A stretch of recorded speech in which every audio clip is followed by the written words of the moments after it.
Hai Mama, jom Mami Zul ajar cara nak pasang Bunny Goody S1 Smart. Mula-mula, Mama ambil cup and then Mama masukkan diaphragm.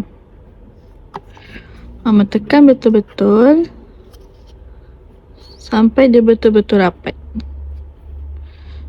Jangan bagi ada satu ruang pun kat luar ni.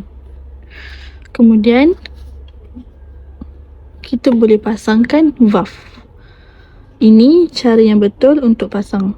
Kalau macam ni, cara yang salah. Kita buat cara yang betul. Kemudian kita pasangkan funnel dia.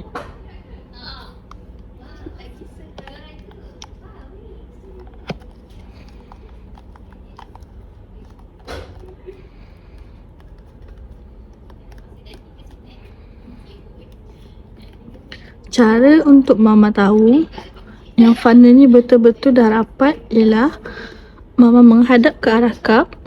Mama tengok. Sekiranya ada yang lebih, Mama tekan-tekan sampai semuanya rapi, rapat dan betul-betul masuk. Kemudian Mama ambil motor pump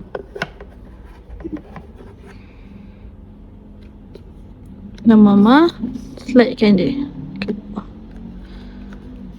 Okey, dah boleh guna.